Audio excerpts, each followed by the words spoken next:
அனைவருக்கும் வணக்கம். Welcome to LA polls. இன்று மே 9ஆம் தேதி என்னென்ன பங்கு சந்தையில் செய்தி சொல்லியிருக்காங்கிறத பார்த்தலாம். வழக்கம் போல் டிஸ்க்ளைமர், நம்ம சேனல் முழுக்க ஒரு செய்தி சேனல், எந்த ஒரு ரெக்கமெண்டேஷன் கிடையாது. இது முழுக்க ஒரு நியூஸ் சேனல். இங்கிலீஷில் சொன்னால் நம்ம சொல்கிறது எல்லா செய்தியுமே எல்லா நியூஸுமே 100% கரெக்டுங்க மாதிரி கேரண்டி கிடையாது. தவறுகள் இருக்க வாய்ப்பு இருக்குது. இது எதுக்கு திரும்ப சொல்லணும்னா, தவறுகள் இருக்க வாய்ப்பு இருக்குது. அதாவது data mistake, typing mistake, copy paste mistake, இந்த மாதிரி மிஸ்டேக் இருக்க வாய்ப்பு இருக்குது. ஸோ அப்படி இருந்தால் நீங்கள் கமெண்ட்டில் தெரியப்படுத்துங்க, நான் பின் பண்ணிடுறேன். அதுமாதிரி நீங்கள் இந்த நியூஸ் எல்லாம் அப்படியே கண்மூடித்தனமாக நம்பாமல் ஒரு தடவை நீங்களும் வெரிஃபை பண்ணுங்கள். உங்கள் செபிஸ் அட்வைஸ்கிட்ட கேளுங்க, இல்லை உங்கள் ஃபைனான்ஷியல் அட்வைஸ்கிட்ட கேளுங்க, இல்லை ஆன்லைனில் தேடி பார்த்து இந்த நியூஸ் எல்லாம் கன்ஃபார்ம் பண்ணிவிட்டு அதுக்கப்புறம் நீங்கள் என்ன முடிவெடுக்குங்கிறத யோசித்து நீங்கள் முடிவெடுங்க. நான் ஒரு செபிஸ்ட் அட்வைசர் இல்லை, நான் ஒரு சாதாரண இன்வெஸ்டர். எனக்கு தெரிஞ்ச செய்தியை உங்கள்கிட்ட பகிர்றேன். ஸோ ஒரு நண்பர்கிட்ட பகிர்ற மாதிரி. ஸோ இது முழுக்க செய்தி பகிர்வு தான். அதுமாதிரி நம்ம சேனல் வந்து முழுக்க ஷேர் மார்க்கெட் சம்மந்தப்பட்ட செய்திகளை சொல்லக்கூடிய ஒரு தினசரி செய்தித்தாள். இங்கிலீஷில் சொன்னால் daily newspaper of share market events. நம்ம சேனல் வந்து ஒரு நியூஸ் சேனலாக இருக்கிறனால டெய்லி நிறைய டேட்டா வருது. நான் சொல்கிற எல்லா நியூஸுமே இந்தியா டேட்டா மட்டும்தான், பழைய டேட்டாலாம் இல்லை, இன்றைக்குள்ளது தான். ஸோ இவ்வளோத்தையும் நான் ஆன்லைனில் கலெக்ட் பண்ணி அவ்வளோத்தையும் தொகுத்து ஒரு ஃபார்மேட்டில் போட்டு அதை எடிட் பண்ணி காப்பி பேஸ்ட் பண்ணி இப்படி நிறைய வேலைகள் இருக்குது. இவ்வளோ பண்ணும்போது எங்கேயாவது ஒரு இடத்துல தவறுகள் நடக்க வாய்ப்பு இருக்குது. ஸோ அது நடந்திருக்கு, இதுக்கு முன்னாடி நடந்திருக்கு, இப்போ நடந்துகிட்டு மேற்கொண்டு நடக்க வாய்ப்பு அதிகம் தான். ஏன்னா ஒரே டைமில் காலையிலேருந்து மத்தியானத்து நைட் வரைக்கும் நடந்த நியூஸை நான் ஒரு 10 நிமிஷம் 15 நிமிஷம் வீடியோவில் கொடுக்கணுங்கும் போது டேட்டா மிஸ்டேக் இருக்குது, கண்டிப்பாக வாய்ப்பு இருக்குது. நீங்கள் அதெல்லாம் கண்டிப்பாக கிராஸ் வெரிஃபை பண்ணுங்கள். தவறுகள் கண்டிப்பாக இருக்கும். அப்படி இருந்தால் நான் அதுக்காக மன்னிப்பும் கேட்டுக்கிறேன். அதேமாதிரி இந்த கமெண்ட் எழுத தவறுகள் இருந்தால் நீங்கள் கமெண்ட்டில் தெரியப்படுத்துங்க, நான் பின் பண்ணிடுறேன். ஸோ வரவங்க அதை பார்த்து கமெண்ட்டை பார்த்து தெரிஞ்சுக்கிடுவாங்க இந்த இதில் டேட்டா மிஸ்டேக் ஆகிருக்குன்னு. ஸோ இது எதுக்கு சொல்கிறேன்னா, நேற்று ஒரு நண்பர் ஒரு கமெண்ட் போட்டிருந்தார். அது என்னென்னா, அவர் போட்ட கமெண்ட்டே ஆக்சுவலி தப்பு, ஆனால் அவர் கான்ஃபிடென்ட்டாக போட்டிருக்காரு. ஸோ புதுசாக வரவங்க அந்த வீடியோவை பார்த்தாங்கன்னா இந்த வீடியோ வந்து தப்பான கமெண்ட் தப்பான டேட்டெல்லாம் போடுறாங்க அப்படிங்கிற மாதிரி நினச்சிருவாங்க. இதுக்காக நான் செய்கிறது எல்லாமே கரெக்டுங்கிற மாதிரி சொல்ல, நான் தவறுகள் கண்டிப்பாக பண்ணியிருக்கேன். ஸோ இன்னும் மேற்கொண்டு பண்ணுறதுக்கு வாய்ப்பு இருக்குது. ஏன்னா அவ்வளோ நியூஸ் வருது. உங்களுக்கு பார்க்கறதுக்கு இந்த வீடியோ ஒரு 15 நிமிஷம் 20 நிமிஷம் வீடியோவாக தான் இருக்கும். நீங்கள் ஃபார்வர்ட் பண்ணி பார்த்தீங்கன்னா 5 நிமிஷம் வீடியோ தான். பட் இதுக்காக நான் உட்காந்து வேலை பார்க்குறது எனக்கு தான் தெரியும். 3-4 மணி நேரம் சிஸ்டம் படி கண்ணை முழிச்சு பார்த்து தான் இந்த வீடியோலாம் எடுக்கணும். இது எல்லாமே ஆன்லைனில் இருக்குது. ஸோ சிஸ்டமாக பார்க்குறதுங்கிறது எனக்கு பிடிக்காது. இருந்தாலும் ஓரளவுக்கு பண்ணுறேன். எதுக்குன்னா, நான் வந்து பொது சேவைகள்லாம் பண்ணல, என்னோடய வருமானத்துக்காக தான் பண்ணுறேன். ஸோ என்னோடய ஃப்யூச்சர் வந்து கொஞ்சம் டல்லாக இருக்குது. அதனால் இந்த ஒரு இதுலையாவது கொஞ்சம் வருமானம் வருங்கிற காரணத்துக்காக தான் இந்த யூடியூப் சேனலை ஆரம்பித்து நான் பண்ணிகிட்ருக்கேன். ஃப்ரெண்ட்லியாக பண்ணோன்னா நான் வாயில் சொல்லிடலாம். பட் இது வந்து எடிட் பண்ணி இது பண்ணி இந்த மாதிரி சொல்லும் போதுங்கிறது கொஞ்சம் டேட்டா மிஸ்டேக் ஒரு வாய்ப்பு இருக்குது. ஸோ அதனால் பொறுத்துக்கோங்க. இருந்தால் கமெண்ட்டில் தெரியப்படுத்துங்க, நான் அதை வந்து கிளியர் பண்ணிடுறேன். அந்த நேற்று கமெண்ட் செய்த நண்பர் இருந்தீங்கன்னா வீடியோ கடைசி வரைக்கும் பாருங்கள். நீங்கள் சொன்னது என்ன தப்புங்கிறத நான் சொல்கிறேன். இதுக்கடுத்து நீங்கள் ரைட்டு, நீங்கள் தப்பு, நான் ரைட்டுங்கிற மாதிரி சொல்ல, இதை வந்து ஒரு எதோ எடுத்துக்கிட்டால் தான் சொல்கிறேன். பட் நீங்கள் கான்ஃபிடென்ட்டாக சொல்கிறீங்க தப்பை. ஸோ நீங்கள் வீடியோவில் போயிடலாம். ரொம்ப பேசிட்டேன். ஸோ வீடியோக்குள்ளே போயிடலாம். ஃபஸ்ட்டு நான் பார்க்கும்போது இந்தியன் ஓவர்சீஸ் பேங்க் கான்பேஸ் 61 808 கோடி ப்ராஃபிட் பண்ணியிருக்காங்க. இயரில் 24%, குவார்ட்டர் 11%. ஸோ நல்ல ஒரு ரிசல்ட்டு தான் போஸ்ட் பண்ணியிருக்காங்க நம்ம இந்தியன் ஓவர்சீஸ். அதேமாதிரி கிராஸ் என்பிஐ நெட் என்பிஐ ரெண்டுமே குறைச்சிருக்காங்க. 3.90 இருந்தது கிராஸ் என்பிஐ, இப்போ 3.10 குறைஞ்சிருக்கு. நெட் என்பிஐ 0.62 இருந்தது, 0.57 குறைஞ்சிருக்கு. ஸோ நான் ஓரளவுக்கு டீசெண்டான நல்ல ரிசல்ட்டு தான் நம்ம இந்தியன் ஓவர்சீஸ் பேங்க் போஸ்ட் பண்ணியிருக்காங்க. அடுத்ததாக நம்ம பார்க்குறது பஞ்சாப் நேஷனல் பேங்க் 122 ரூபா கரண்ட் பேஸு, 3010 கோடி ப்ராஃபிட்டு. இயரில் பார்த்தீங்கன்னா 160% வந்திருக்கு, குவார்ட்டர் 35% வந்திருக்கு. ஸோ குவார்ட்டர் எக்ஸலண்ட்டான ரிசல்ட்டாக நம்ம பஞ்சாப் நேஷனல் பேங்க் போஸ்ட் பண்ணியிருக்காங்க. கிராஸ் என்பிஏ 6.24 இருந்தது போன குவார்ட்டரில், அது இப்போ 5.73 குறைச்சிருக்காங்க. நெட் என்பிஏ 0.96 இருந்தது, 0.73 குறைச்சிருக்காங்க. ஸோ நெட் என்பிஏ கிராஸ் என்பிஏவும் நல்லா குறைச்சிருக்காங்க. நல்ல ஒரு சூப்பரான ரிசல்ட்டை பஞ்சாப் நேஷனல் பேங்க் போஸ்ட் பண்ணியிருக்காங்க. ₹1.50 டிவிடெண்டும் அறிவிச்சிருக்காங்க ஒரு ஷேருக்கு. கரண்ட் பேஸ்க்கு டிவிடெண்டில் 1.25%. ரெக்கார்டு எக்ஸ்டேட் வந்து இன்னும் வெளிவரல, கூடிய வரும். செக்டர் வந்து பப்ளிக் செக்டர் பேங்கில் இருக்காங்க. அடுத்து Asian Paints limited current price ₹2711, 1275 கோடி ப்ராஃபிட் பண்ணியிருக்காங்க. இது இயரில் ஒப்பிட்டு பார்க்கும்போது பெருசாக மாற்றங்கள் இல்லை, ஒரு 1% தான் இம்ப்ரூவ்மெண்ட் கொடுத்துருக்காங்க. பட் குவார்ட்டர் கம்பேர் பண்ணி பார்க்கும்போது, ஒப்பிட்டு பார்க்கும்போது இந்த குவார்ட்டருக்கும் போன டிசம்பர் குவார்ட்டருக்கும் ஒப்பிட்டு பார்க்கும்போது 13% வீழ்ச்சி அடைஞ்சிருக்கு. ஏன்னா போன இதில் 1475 கோடி, இப்போ 1275 கோடி, கிட்டத்தட்ட 200 கோடி குறையாக ப்ராஃபிட் பண்ணியிருக்காங்க. ஸோ ஃப்ளாட்டாக ரிசல்ட் ஆனது கொஞ்சம் டவுனாக தான் இருக்குது, இல்லை ஃப்ளாட்டாக இருக்குன்னு கூட சொல்லலாம். அதேமாதிரி டிவிடெண்ட் அறிவிச்சிருக்காங்க. ஒரு ஷேருக்கு ₹28.15 டிவிடெண்டாக தராங்க. டிவிடெண்டில் 1% வருது. இதற்கான ரெக்கார்டு வந்து 11 ஜூன் 2024. செக்டர்னு பார்த்தீங்கன்னா பெயிண்ட்ஸில் இருக்காங்க நம்ம ஏசியன் பெயிண்ட்ஸ் லிமிடெட். அடுத்து State Bank of India current price 819, 20,698 கோடி ப்ராஃபிட் பண்ணியிருக்காங்க. இயரில் 24% வந்திருக்கு. குவார்ட்டர் பார்த்தீங்கன்னா 125% வந்திருக்கு. ஸோ இயரில் சூப்பரான ரிசல்ட்டு, குவார்ட்டர் எக்ஸலண்ட்டான ரிசல்ட்டு. ஓவரால் நல்ல சூப்பரான ரிசல்ட்டை நம்ம ஸ்டேட் பேங்காகவும் போஸ்ட் பண்ணியிருக்காங்க. அதுமாதிரி நெட் என்பிஏ கிராஸ் என்பிஏ பார்த்தீங்கன்னா 2.42 இருந்தது போன குவார்ட்டரில், இப்போது 2.24 குறைஞ்சிருக்கு. நெட் என்பிஏ பார்த்தீங்கன்னா 0.64 இருந்தது 0.57 குறைஞ்சிருக்கு. ஸோ இதையும் குறைச்சிருக்காங்க. நல்ல ஒரு எக்ஸலண்ட்டான ரிசல்ட்டையும் போஸ்ட் பண்ணியிருக்காங்க. அதோட டிவிடெண்டும் அறிவிச்சிருக்காங்க. ஒரு ஷேருக்கு ₹13.70 டிவிடெண்டாக தராங்க. கரண்ட் ப்ரைஸ் 819, டிவிடெண்ட் yield 1.25%, 1.25% கிட்ட வருது. இதற்கான ரெக்கார்ட் டேட் வந்து 22 மே 2024. செக்டர் வந்து public sector bank. Computer age management services limited, கேம்ஸ்னு சுருக்கமாக சொல்லுவோம். 3096 கரண்ட் ப்ரைஸு, 97 கோடி ப்ராஃபிட்டு, இயரில் 35% வந்திருக்கு. இது வந்து எல்லாம் ஒப்பிட்டு பார்க்குது. இந்த குவார்ட்டருக்கும் போன வருஷம் இதே குவார்ட்டருக்கும் ஒப்பிட்டு பார்க்குது. குவார்ட்டர் 13% வந்திருக்கு. ஸோ ரெண்டுலேயுமே நல்ல ரிசல்ட் தான் போஸ்ட் பண்ணியிருக்காங்க கம்ப்யூட்டர் ஏஜ் மேனேஜ்மெண்ட் சர்வீசஸ். அதுமாரி டிவிடெண்ட் அறிவிச்சிருக்காங்க. ஒரு ஷேருக்கு ₹16.50. கரண்ட் ப்ரைஸ்க்கு டிவிடெண்ட் yield 0.5%. இதற்கான ரெக்கார்ட் டேட் வந்து 8 ஜூலை 2024. செக்டர் வந்து டெபாசிட் கிளியரிங், நம்ம ஸ்டார் மார்க்கெட் சம்மந்தப்பட்ட தொழிலில் தான் இருக்காங்க. CAMS. Stovec industries limited, current price 2630, 4,75,00,000 profit பண்ணியிருக்காங்க. இயரில் 95% வந்திருக்கு. ஏன்னா போன வருஷம் இதே குவார்ட்டரில் 2,45,00,000, இது அப்படியே டபுள் ஆக்கிட்டாங்க. ஸோ நல்ல ஒரு எக்ஸலண்ட்டான ரிசல்ட்டு நம்ம இயரில். அதேமாதிரி குவார்ட்டரில் 12% வந்திருக்கு. போன குவார்ட்டரில் 4 கோடி, இப்போ 4,75,00,000. ஸோ இதுவும் சூப்பராக தான் இருக்குது. ஸோ ஓவரால் நல்ல எக்ஸலண்ட்டான ரிசல்ட்டு ஸ்டோவேக் இண்டஸ்ட்ரீஸ் போஸ்ட் பண்ணியிருக்காங்க. அதேமாதிரி டிவிடெண்ட் அறிவிச்சிருக்காங்க. ஒரு ஷேருக்கு ₹115 தராங்க. Current price 2630. So dividend yield பார்த்தீங்கன்னா கிட்டத்தட்ட 4.25% கிட்ட வருது. ஸோ நல்ல ஒரு டீசனான டிவிடெண்ட் yield, சூப்பரான டிவிடெண்ட் yield ஸ்டோவேக் இண்டஸ்ட்ரீஸ் கொடுக்குறாங்க. இவங்க நல்ல ஒரு டிவிடெண்ட் கொடுக்கக்கூடிய ஒரு கம்பெனியாக தான் இருக்காங்க. கடந்த பல வருஷம் 2-3 வருஷங்களாக நல்ல டிவிடெண்ட் கொடுத்துட்ருக்காங்க. இதற்கான ரெக்கார்ட் டேட் பார்த்தீங்கன்னா 27 மே. செக்டர் பார்த்தீங்கன்னா இண்டஸ்ட்ரியல் ப்ராடக்ட்டில் இருக்காங்க. எஸ்பிஜி பிரிண்ட்ஸ் லிமிடெட், அதாவது நம்ம ஸ்டோவேக் இண்டஸ்ட்ரீஸ், அவங்க பிரிண்ட்ஸ் தான் முக்கியமாக பண்ணுறாங்க. அடுத்து பார்த்தீங்கன்னா Alembic pharmaceutical limited, ₹1003 current price, 202 crore profit. இயரில் சூப்பரான ரிசல்ட் தாங்க. ஏன்னா 54% இம்ப்ரூவ்மெண்ட் கொடுத்துருக்காங்க. ஒரு குவார்ட்டரில் ஒப்பிட்டு பார்க்கும்போது ப்ராஃபிட் டவுன் ஆகிருக்கு 30 கோடி. போன குவார்ட்டரை கம்பேர் பண்ணும்போது. ஸோ 13% வீழ்ச்சி அடைஞ்சிருக்கு குவார்ட்டரில். அதுமாதிரி டிவிடெண்ட் அறிவிச்சிருக்காங்க. ஒரு ஷேருக்கு ₹11 தராங்க. கரண்ட் ப்ரைஸ்க்கு டிவிடெண்ட் yield 1% வருது. ரெக்கார்ட் ஏஜ் இன்னும் வெளிவந்த மாதிரி தெரியல, நானும் தேடி பார்த்தேன். சில நேரம் வந்திருக்கும், நான் கூட மிஸ் பண்ணியிருக்கலாம். ஸோ வந்தால் நான் அப்டேட் பண்ணுறேன். இல்லை நீங்கள் உங்களுக்கு தெரிஞ்சால் நீங்கள் கமெண்ட்டில் தெரியப்படுத்துங்க. செக்டர் வந்து ஃபார்மாசிட்டிக்கலில் இருக்காங்க. Alembic pharmaceutical limited. Kennametal India limited, 2523 current price, 38 கோடி ப்ராஃபிட்டு. இயரில் பார்த்தீங்கன்னா 137% வந்திருக்கு. குவார்ட்டரில் 52%. ரெண்டுலேயுமே எக்ஸலண்ட்டான ரிசல்ட்டு தான் போஸ்ட் பண்ணியிருக்காங்க கென்னா மெட்டல் இந்தியா லிமிடெட். அதோட டிவிடெண்டும் அறிவிச்சிருக்காங்க. ஒரு ஷேருக்கு ₹30 தராங்க. கரண்ட் ப்ரைஸ் 2523, டிவிடெண்ட் yield 1.25% கிட்ட வருது. இதற்கான ரெக்கார்ட் டேட் வந்து 23 மே, எக்ஸிட் வந்து 22 மே. செக்டர் பார்த்தீங்கன்னா இண்டஸ்ட்ரியல் ப்ராடக்ட்டில் இருக்காங்க கென்னா மெட்டல். அடுத்து Vardhman textiles limited, current price 426, ₹202 profit, 202 crore profit பண்ணியிருக்காங்க இந்த குவார்ட்டரில். இயரில் 26%, குவார்ட்டரில் 25%. ஸோ ரெண்டுலேயுமே சூப்பரான ரிசல்ட்டு. இது ரெண்டுமே ஒரே பேராமீட்டரில் கொடுத்துருக்காங்க. ஸோ நல்ல ஒரு ரிசல்ட் தான் போஸ்ட் பண்ணியிருக்காங்க இவங்களும். டிவிடெண்டும் அறிவிச்சிருக்காங்க. ஒரு ஷேருக்கு ₹4 தராங்க. கரண்ட் ப்ரைஸ்க்கு டிவிடெண்ட் yield 1% கிட்ட வருது. ரெக்கார்ட் டேட் கண்டுபிடிக்க முடியல, மேபி இன்னும் கூடிய வரலாம். செக்டர் வந்து அதர் டெக்ஸ்டைல் ப்ராடக்ட்டில் இருக்காங்க Vardhman textile. Abbott India limited, current price 25,587, ரொம்ப ஹை வேல்யூவான ஸ்டாக்கு. 287 கோடி ப்ராஃபிட் பண்ணியிருக்காங்க. இயரில் 24% வந்திருக்கு. இது ஒரு சூப்பரான ரிசல்ட்டாக தான். ஒரு குவார்ட்டரில் பெரிய இம்ப்ரூவ்மெண்ட் இல்லை. போன குவார்ட்டரை கம்பேர் பண்ணும்போது கம்மியாக தான் ப்ராஃபிட் பண்ணியிருக்காங்க. கிட்டத்தட்ட ஒரு 30 கோடி கம்மியாக தான் ப்ராஃபிட் பண்ணியிருக்காங்க. 8% வீழ்ச்சி அடைஞ்சிருக்கு. பட் இயர் சூப்பராக இருக்குது. ஆனால் டிவிடெண்ட் மட்டும் சூப்பராக அறிவிச்சிருக்காங்க. ₹410 டிவிடெண்ட் கொடுக்குறாங்க. என்னடா சூப்பர் டிவிடெண்ட் சொன்னாலும் கரண்ட் ப்ரைஸுக்கு நம்ம பார்க்கும்போது 1% தான் டிவிடெண்ட் yield வருது. இதுக்கு நம்ம அந்த எஸ்பிஜி அந்த ஸ்டோவேக் இண்டஸ்ட்ரியே சூப்பராக இருக்குது. பார்த்தீங்கன்னா ₹410 டிவிடெண்ட் கொடுத்தாலும் டிவிடெண்ட் yield 1.5% தான் வருது. இதற்கான ரெக்கார்ட் டேட் வந்து 19 ஜூலை. செக்டர் பார்த்தீங்கன்னா ஃபார்மாசிட்டிக்கலில் இருக்காங்க அபோட் இந்தியா லிமிடெட். ஸோ என்றைக்குமே டிவிடெண்டை பார்க்கறதோட டிவிடெண்ட் yield பார்க்குறது பெஸ்ட்டு. நான் சொல்கிற டிவிடெண்ட் yield எல்லாமே பார்த்தீங்கன்னா கரண்ட் ப்ரைஸுக்கும் கரண்ட் டிவிடெண்டுக்கும் உள்ள டிவிடெண்ட் yield தான். இது வந்து வருஷத்துக்கானது கிடையாது. அதையும் நான் நோட் பண்ணிடுறேன். அதுமாரி ப்ரைஸு எல்லாமே அட்ஜஸ்ட் ஆகும். டிவிடெண்டு போனஸஸ் ஸ்பிட்டு எல்லாத்துக்குமே ப்ரைஸ் அட்ஜஸ்ட் பண்ணுவாங்க. இது ₹410 டிவிடெண்ட் தராங்கன்னா அந்த எக்ஸ்டேட்டுக்கு ஒரு நாள் முன்னாடி பார்த்தீங்கன்னா இந்த ஸ்டாக்கோட ப்ரைஸில் வந்து ₹410 கழிச்சு தான் இன்றைக்கி ஓப்பன் பண்ணுவாங்க. ஸோ அதனால் ப்ரைஸ் அட்ஜஸ்ட்மெண்ட்ங்கிறது நடக்கும். புதுசாக வரவங்களுக்காக சொல்கிறேன். அடுத்தது நம்ம பார்க்க போது HPCL லிமிடெட், அது நம்ம Hindustan petroleum corporation limited, ₹500 current price, 2843 crore profit இந்த குவார்ட்டரில். இது போன வருஷம் இதே குவார்ட்டரை ஒப்பிட்டு பார்க்கும்போது 12% வீழ்ச்சி அடைஞ்சிருக்கு. குவார்ட்டரில் 434% வந்திருக்கு. ஏன்னா போன டிசம்பர் குவார்ட்டரில் 529 கோடி தான்.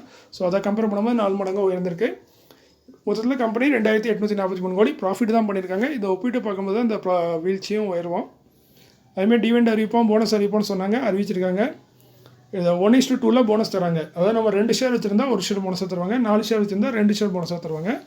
ஸோ 2:1 1:2 போனஸ் தராங்க. ஸோ 2 ஷேர் வச்சுருந்தா நம்மளுக்கு ஒரு ஷேர் போனஸில் கிடைக்கும். அதோடு சேர்த்து அதுக்கப்புறம் டிவிடெண்டும் அறிவிச்சிருக்காங்க. ஒரு ஷேருக்கு ₹16.50 டிவிடெண்ட் அறிவிச்சிருக்காங்க. ஸோ நம்ம கரண்ட் பேஸுக்கு டிவிடெண்ட் எடுத்தோம்னா 3.4% கிட்ட வருது. ஸோ இப்போ என்னென்னு பார்த்தீங்கன்னா, இந்த போனஸ்க்கான ரெக்கார்ட் டேட்டை வந்து கம்பெனி அனௌன்ஸ் பண்ணிட்டாங்க. 21 ஜூன் 2024 தான் ரெக்கார்ட் டேட்டு. எதுக்கு? போனஸ்க்கு 1:2ல. ஸோ அதேமாதிரி இந்த டிவிடெண்டுக்கான ரெக்கார்ட் டேட் பார்த்தீங்கன்னா 9 ஆகஸ்ட்டு. ஸோ ஃபஸ்ட்டு வர்றது போனஸ் தான். ஸோ போனஸ்க்கு அப்புறம் நம்மளுக்கு டிவிடெண்ட் தராங்க. ஸோ இப்போ என்ன ஆகும்னா, நீங்கள் கேட்கலாம், போனஸ்க்கு அப்புறம் நம்மளுக்கு அதே ₹16.50 டிவிடெண்ட் தருவாங்களான்னா அது தர மாட்டாங்க. அதுக்கப்புறம் டிவிடெண்ட் வந்து ஒரு ஷேருக்கு ₹11 மாதிரி மாறிடும். இப்போதைக்கு கரண்ட் ப்ரைஸுக்கு தான் இந்த டிவிடெண்ட் அறிவிச்சிருக்காங்க. ஸோ அந்த போனஸ்க்கு அப்புறம் தான் டிவிடெண்ட் தருவாங்க. ஸோ போனஸ்க்கு அப்புறம் டிவிடெண்ட் வந்து பார்த்தீங்கன்னா, நீங்கள் அதுக்கப்புறம் ஒரு 2 ஷேர் வச்சுருந்தீங்கன்னா 3 ஷேராக மாறிடும். ஒரு ஷேருக்கும் ₹11 டிவிடெண்டாக தருவாங்க. ஸோ பார்த்தீங்கன்னா கொஞ்சம் கன்ஃபியூஸாக இருந்த மாதிரி இருக்கும். திரும்ப சொல்லிடுறேன். ஃபஸ்ட்டு போனஸு 1:2ல போனஸு. இது 2 ஷேர் வச்சுருந்தீங்கன்னா ஒரு ஷேர் போனஸ் தருவாங்க. அதற்கான ரெக்கார்ட் டேட் வந்து 21 ஜூன் 2024. அதுக்கப்புறம் தான் டிவிடெண்ட் தர போகிறாங்க. டிவிடெண்ட் வந்து ₹16.50 இன்றைக்கி அறிவிச்சிருக்காங்க. பட் இந்த போனஸ்க்கு அப்புறம் தான் டிவிடெண்டோட ரெக்கார்ட் டேட் வருது. டிவிடெண்டுக்கான ரெக்கார்ட் டேட் வந்து 9 ஆகஸ்ட், கிட்டத்தட்ட ஒரு மாதம் தள்ளி.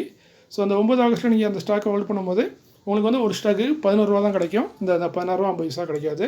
ஏன்னா அது வந்து போனஸ்க்கு அப்புறம் கொடுக்குற டிவிடெண்டு. அடுத்து நம்ம அதே பிபிசிஎல், பாரத் பெட்ரோலியம் கார்பரேஷன், அவங்களும் டிவிடெண்ட் போனஸ் அறிவிப்பு பண்ணாங்க. அவங்களும் அறிவிச்சிருக்காங்க. ஃபஸ்ட்டு அவங்க ரிசல்ட்டை பார்த்துடலாம். ₹592 கரண்ட் பேஸு, 4790 கோடி ப்ராஃபிட் பண்ணியிருக்காங்க. இது இயரில் நம்ம ஒப்பிட்டு பார்க்கும்போது 30% வீழ்ச்சி அடைஞ்சிருக்கு. ஒரு பெரிய வீழ்ச்சி தான். குவார்டர் 50% வந்திருக்கு. ஸோ குவார்டர் நல்லா தான் இருக்குது. பட் இயரில் பெரிய வீழ்ச்சி அடைஞ்சிருக்கு. Net profit after tax. இவங்களும் டிவிடெண்டும் போனஸும் அறிவிச்சிருக்காங்க. ஃபஸ்ட்டு இவங்க அறிவித்ததும் போனஸ் தான். 1:1 போனஸ் அறிவிச்சிருக்காங்க. ஸோ நம்மகிட்ட ஒரு ஷேர் இருந்தால் ஒரு ஷேர் 2 ஷேராக மாறிடும். ப்ரைஸை அட்ஜஸ்ட் பண்ணிடுவாங்க. இதற்கான ரெக்கார்ட் டேட் பார்த்தீங்கன்னா 22 ஜூன் 2024 கம்பெனி அனௌன்ஸ் பண்ணிட்டாங்க. இதற்கானது போனஸ்க்கானது. ஸோ ஒரு ஜூன் 2022க்கு முன்னாடி நம்ம வச்சுருந்தோம்னா ஒரு ஷேர் 2 ஷேராக மாறிடும். ஜூனுக்கு அப்புறம் 22க்கு அப்புறம். அதுக்கப்புறம் டிவிடெண்டும் தராங்க. ஒரு ஷேருக்கு ₹21 தராங்க. இது வந்து கரண்ட்டாக கொடுத்த டிவிடெண்டு. ஸோ இந்த போனஸ்க்கு அப்புறம் என்ன ஆகும் பார்த்தீங்கன்னா, ஒரு ஸ்டாக்கோட டிவிடெண்ட் பார்த்தீங்கன்னா ₹10.50. ஏன்னா ஒரு ஸ்டாக் 2 ஸ்டாக்காக மாறுது. ₹21 2ஆல் வகுத்தீங்கன்னா ₹10.50 தான் ஒரு ஸ்டாக்கோட. ஸோ அந்த மாதிரி போனஸ்க்கு அப்புறம் உங்களுக்கு வந்து ₹10.50 ஒரு ஸ்டாக்குக்கு டிவிடெண்டாக தரும். ஏன்னா போனஸ்க்கு அப்புறம் ஒரு ஸ்டாக் 2 ஸ்டாக்காக மாறிடும். ஸோ இந்த டிவிடெண்டுக்கான ரெக்கார்ட் டேட் மட்டும் கம்பெனி இன்னும் அனௌன்ஸ் பண்ணல. கூடிய விரைவில் அனௌன்ஸ்மெண்ட் வரும்னு கம்பெனி சொல்லியிருக்காங்க. ஸோ பொறுத்திருந்து தான் பார்க்கணும். இந்த HPCL, BPCL ரெண்டையும் கம்பேர் பண்ணி பார்க்கும்போது BPCL கொஞ்சம் பெட்டராக இருக்குது. பட் ரிசல்ட் கொஞ்சம் ஒஸ்ட்டாக இருக்குது. அடுத்து பார்த்தீங்கன்னா Shanthi gears limited, current price 557, ₹2 dividend அறிவிச்சிருக்காங்க. டிவிடெண்ட் 4% கிட்ட வருது. இதற்கான ரெக்கார்ட் வந்து 19 ஜூலை 2024. செக்டர் வந்து இண்டஸ்ட்ரியல் ப்ராடக்ட்டில் இருக்காங்க சாந்தி கியர்ஸ் லிமிடெட். இந்த ரெக்கார்ட் நீங்களும் ஒரு தடவை வெரிஃபை பண்ணிடுங்க. சில நேரம் நான் மிஸ்டேக் பண்ணதுக்கு வாய்ப்பு அதிகமாக உள்ள ஒரு இடம். அடுத்து பார்த்தீங்கன்னா alkyl amines chemicals limited, ₹2000 current price, ₹10 dividend அறிவிச்சிருக்காங்க. டிவிடெண்டில் 1/2%. ரெக்கார்ட் எக்ஸ்டேட் வந்து வெளிவரல. செக்டர் வந்து ஸ்பெஷாலிட்டி கெமிக்கலில் இருக்காங்க. Relaxo footwear limited, current price 843, dividend வந்து ₹3. டிவிடெண்டில் பார்த்தீங்கன்னா 4% கிட்ட வருது. செக்டர் வந்து ஃபுட்வேரில் இருக்காங்க. ரெக்கார்ட் எக்ஸ்டேட் வந்து இன்னும் வெளியே அந்த மாதிரி தெரியல. கூடிய விரைவில் வரலாம். Ador welding limited, current price 1320, already dividend அறிவிச்சிருந்தாங்க. ₹18. கிட்டத்தட்ட 1.5% கிட்ட வருது டிவிடெண்ட். இதற்கான ரெக்கார்ட் வந்து 15 மே 2024. எக்ஸிட்டும் சேம் தான். செக்டர் வந்து அதர் இண்டஸ்ட்ரியல் ப்ராடக்ட்டில் இருக்காங்க. Ador welding. Venus pipe and tubes limited, current price பார்த்தீங்கன்னா 2098, டிவிடெண்ட் கொடுக்குறாங்க. ஒரு 50 டிவிடெண்ட். இது ஒரு பேருக்கான டிவிடெண்ட் இல்லை, ஒரு என்ன சொல்கிறதுன்னு தெரில, அப்படி ஒரு டிவிடெண்ட் கொடுத்துருக்காங்க. ஸோ வாங்கணுன்னா வாங்கிக்கோங்க. டிவிடெண்ட் பார்த்தீங்கன்னா ரொம்ப கம்மி தான். ஸோ இது பேருக்கான டிவிடெண்ட் தான். இந்த ஸ்டாக் யார் வச்சுருப்பீங்கன்னு தெரில எனக்கு. செக்டர் பார்த்தீங்கன்னா அயன் அண்ட் ஸ்டீல் ப்ராடக்ட்டில் இருக்காங்க. நம்ம Venus pipe and tubes limited. Record date வந்து இன்னும் லிவரில் கூடிய விரைவில் வரும்னு எதிர்பார்ப்போம். Nitin spinners limited, ₹355 current price, ₹2.50 dividend அறிவிச்சிருக்காங்க. டிவிடெண்ட் 4% வருது. ரெக்கார்ட் எக்ஸிட் வந்து இன்னும் வெளிவரல. செக்டர் வந்து அதர் டெக்ஸ்டைல் ப்ராடக்ட்டில் இருக்காங்க. ESAF small finance bank limited, current price 56, 70% dividend அறிவிச்சிருக்காங்க. டிவிடெண்ட் 1.25%. ரெக்கார்ட் எக்ஸிட் வந்து வெளிவர வேண்டியிருக்கு. கூடிய விரைவில் வரும். செக்டர் வந்து அதர் பேங்கில் இருக்காங்க. ESAF small finance. Orient electrical limited, current base 214, அதாவது 75% டிவிடெண்ட் அறிவிச்சிருக்காங்க. டிவிடெண்ட் 4% வருது. இவங்களும் ரெக்கார்டு எக்ஸிட் அறிவிக்கல. செக்டர் வந்து ஹவுஸ் ஹோல்டு அப்ளைன்ஸில் இருக்காங்க. Oriental electric limited. TVS electronics limited, ₹321 current base, ₹1 dividend அறிவிச்சிருக்காங்க. டிவிடெண்ட் 4%. ரெக்கார்ட் டேட் வந்து 3 ஆகஸ்ட் 2024. செக்டர் வந்து கம்ப்யூட்டர் ஹார்ட்வேர் எக்யூப்மெண்ட்டில் இருக்காங்க. TVS electronics. VST tillers tractors limited, ₹3431 current base, ₹20 dividend. டிவிடெண்டில் 6%. செக்டர் வந்து டிராக்டரில் இருக்காங்க. டிவிடெண்டு ரெக்கார்ட் டேட் வந்து வெளிவரணும். Rushil decor limited, current base 329, ₹1 dividend. டிவிடெண்டில் 4%. செக்டர் வந்து பார்த்தீங்கன்னா ப்ளைவுட் அண்ட் லேமினேட்ஸில் இருக்காங்க. Intellect design arena limited, ₹1023 current base, 3 டிவிடெண்டில் 4%. செக்டார் பார்த்தீங்கன்னா கம்ப்யூட்டர் சாஃப்ட்வேர் கன்சல்டிங்கில் இருக்காங்க. Ajmera realty and infra India limited current base 783 4 டிவிடெண்டில் 1/2%. செக்டார் வந்து ரெசிடென்ஷியல் கமர்ஷியல் ப்ராஜெக்ட்டில் இருக்காங்க அஜ்மீரா. அடுத்து ஏஎஸ்ஐ இண்டஸ்ட்ரீஸ் லிமிடெட் 23 கான்பேஸ் 35 தான் டிவிடெண்ட் தராங்க. பட் டிவிடெண்டில் பார்த்தீங்கன்னா 1.5%. இங்கே டிவிடெண்டை பார்த்து நம்ம பொறுத்த வரைக்கும் டிவிடெண்ட் கிடையாது, டிவிடெண்ட் ஈல்டு தான் முக்கியம். ஸோ இப்போ 35 டிவிடெண்டாக இருந்தாலும் அது ஈல்டுக்கு பார்க்கும்போது 1.5% வருது. ஸோ இதற்கான ரெக்கார்டு எஸ்டேட் வெளிவரல. செக்டர் வந்து இண்டஸ்ட்ரியல் மினரல்ஸில் இருக்காங்க ASI industries limited. Balaxi pharmaceuticals limited current base 603 split அறிவிச்சிருக்காங்க 1:5. ஆல்ரெடி அறிவிச்சது தான். ஃபேஸ் வேல்யூ 10 இருக்கிறது 2 மாற்றுறாங்க. ஸோ ஒரு ஷேர் 5 ஷேர் ஸ்பிட் ஆகும், ப்ரைஸ் அட்ஜஸ்ட் ஆயிரும். இதற்கான ரெக்கார்டு வந்து 30 மேன்னு சொல்லியிருக்காங்க கம்பெனி. செக்டர் வந்து ஃபார்மாசூட்டிக்கலில் இருக்காங்க. ஷேர் இந்தியா செக்யூரிட்டிஸ் லிமிடெட் கான்பேஸ் 1696 இவங்களும் ஸ்பிட் அறிவிப்புன்னு சொன்னாங்க, அறிவிச்சிருக்காங்க 1:5 ஸ்பிட். அதே சேம் ஃபேஸ் வேல்யூ 10 இருக்குது, அதை 2 மாற்றுறாங்க. ஸோ ஒரு ஷேர் 5 ஷேராக ஸ்பிட் ஆகும், ப்ரைஸும் அட்ஜஸ்ட் ஆயிரும். அதோட டிவிடெண்டும் அறிவிச்சிருக்காங்க, ஒரு ஸ்டாக்குக்கு ₹1 டிவிடெண்ட் அறிவிச்சிருக்காங்க. பட் ரெக்கார்டு டேட் வந்து இன்னும் வெளிவரல, கூடிய வரையில் வரும். ஸ்ட்ரிக்டானு பார்த்தீங்கன்னா ஸ்டாக் புரோக்கிங்கில் இருக்காங்க. நம்ம ஷேர் மார்க்கெட் சம்மந்தப்பட்ட தொழில் இருக்கக்கூடிய ஒரு கம்பெனி தான் ஷேர் இந்தியா. அடுத்து நான் பார்க்கும்போது இதோட upcoming board of directors meeting தான். அது மே கன்சிடர் வர இருக்கும் போர்டு மீட்டிங்கில் போர்ட் ஆஃப் டைரக்டர் இது கொடுத்து முடிவெடுக்க வாய்ப்பு இருக்க மாதிரி கம்பெனி சொல்கிறாங்க. எடுப்பாங்களா மாட்டாங்களாங்கிறத பொறுத்திருந்து தான் பார்க்கணும். டைரக்டர் கையில் தான் இருக்குது. அதில் நான் ஃபஸ்ட்டாக பார்க்கும்போது எடல்வைஸ் ஃபைனான்ஷியல் சர்வீசஸ் லிமிடெட் 72 கான்பேஸ் 14 மேலே போர்டு மீட்டிங் வச்சுருக்காங்க. டிவிடெண்ட் ரிசல்ட் 2 அறிவிக்கிறாங்க. செக்டர் வந்து ஹோல்டிங் கம்பெனியாக இருக்காங்க. டிவிடெண்டேஷன் பார்த்தீங்கன்னா ₹1.25 அந்த ரேஞ்சில் டிவிடெண்ட் கொடுக்க வாய்ப்பு இருக்குது. இந்தியன் எனர்ஜி எக்ஸ்சேஞ்ச் லிமிடெட் கான்பேஸ் 142 14 மேலே போர்டு மீட்டிங் டிவிடெண்ட் ரிசல்ட் 2 அறிவிக்கிறாங்க. செக்டர் வந்து எக்ஸ்சேஞ்ச் அண்ட் டேட்டா பிளாட்ஃபார்மில் இருக்காங்க. டிவிடெண்ட் பார்த்தீங்கன்னா ₹1 கொடுக்குறது வழக்கமாக வச்சுருக்காங்க. ஸோ அந்த மாதிரி டிவிடெண்ட் எதிர்பார்க்கலாம். ஆல்ரெடி ஃபெப்ரவரியில் ₹1 கொடுத்துட்டாங்க. அடுத்து நான் பார்க்கும்போது காஸ்மோ ஃபர்ஸ்ட் லிமிடெட் 577 கான்பேஸ் 15 மேலே போர்டு மீட்டிங் டிவிடெண்ட் ரிசல்ட் 2 அறிவிக்கிறாங்க. செக்டர் வந்து பேக்கேஜிங்கில் இருக்காங்க. ₹5 ரேஞ்சில் டிவிடெண்ட் கொடுப்பதற்கு வாய்ப்பு அதிகம். ஜேகே பேப்பர் லிமிடெட் 353 கான்பேஸ் 16 மேலே போர்டு மீட்டிங் டிவிடெண்ட் ரிசல்ட் 2 அறிவிக்கிறாங்க. செக்டர் வந்து பேப்பர் அண்ட் பேப்பர் ப்ராடக்ட்டில் இருக்காங்க. டிவிடெண்ட் பார்த்தீங்கன்னா ₹3 டிவிடெண்ட் கொடுக்கறதுக்கான வாய்ப்புகள் அதிகம். மொரார்கா ஃபைனான்ஸ் லிமிடெட் கான்பேஸ் 149 17 மேலே போர்டு மீட்டிங் இருக்குது. டிவிடெண்ட் ரிசல்ட் 2 அறிவிக்கிறாங்க. செக்டர் வந்து என்பிஎஃப்சி நான் பேங்கிங் ஃபைனான்ஷியல் கம்பெனி ₹4 5 கொடுக்க வாய்ப்பு இருக்குது. லாஸ்ட் இயர் அப்படி தான் கொடுத்துருக்காங்க. ஜிபிடி இன்ஃப்ரா ப்ராஜெக்ட் லிமிடெட் கான்பேஸ் 206 14 மேலே போர்டு மீட்டிங் வச்சுருக்காங்க. டிவிடெண்ட் அதோட சேர்த்து போனஸும் அறிவிக்க வாய்ப்பு இருக்குன்னு சொல்கிறாங்க. ஸோ போனஸ் என்ன மாதிரி தருவாங்கன்னு பொறுத்திருந்து பார்ப்போம். செக்டர் வந்து சிவில் கன்ஸ்ட்ரக்ஷனில் இருக்காங்க. ₹1 டிவிடெண்ட் வந்து ரெகுலராக கொடுத்துட்ருக்காங்க.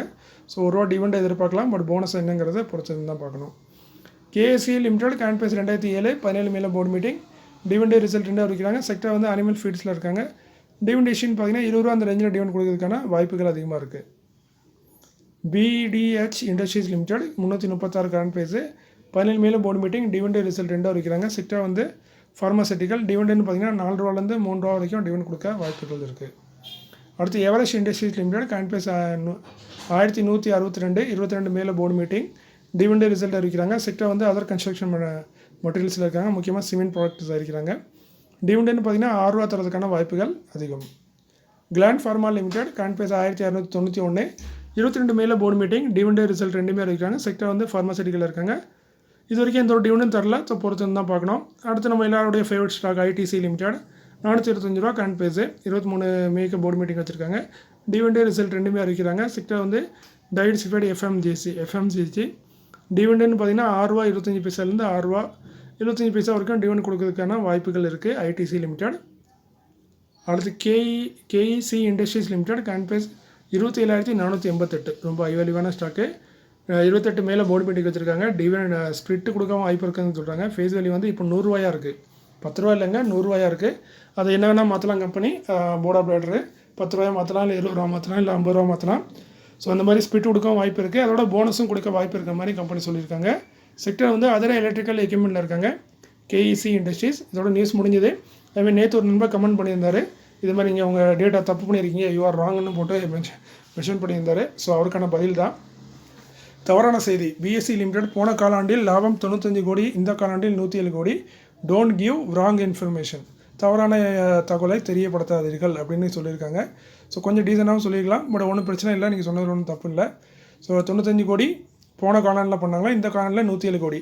ஆக்சுவலி நேற்று நான் பப்ளிஷ் பண்ண வீடியோ வந்து மேலே இருக்கிறது தான். ஸோ இதில் நீங்கள் பார்க்கலாம் 107 கோடின்னு போட்டிருப்பேன். போன காலாண்டில் 106 கோடின்னு போட்டிருக்கேன். 1 கோடி தான் கம்மியாக ப்ராஃபிட் பண்ணியிருக்காங்க. பட் நண்பர் என்ன சொல்கிறாங்க 95 கோடி. அதில் என்ன மிஸ்டேக் ஆச்சுன்னு பார்த்தீங்கன்னா, பொதுவாக ரிசல்ட்டு பார்த்தீங்கன்னா 2 ரிசல்ட் இருக்கும் சில கம்பெனிகளுக்கு. பெரும்பாலான கம்பெனிக்கு 2 ரிசல்ட் இருக்கும். ஒன்று வந்து ஸ்டாண்டலோன், இன்னொன்று வந்து கன்சாலிடேட்டட். ஸ்டாண்டலோனுங்கிறது ஒரு குறிப்பிட்ட இது மட்டும், கன்சாலிடேட்டுங்கிறது அந்த கம்பெனியோட எல்லா சப்சிடரி கம்பெனியும் சேர்த்து சொல்லக்கூடியது கன்சாலிடேட்டட்.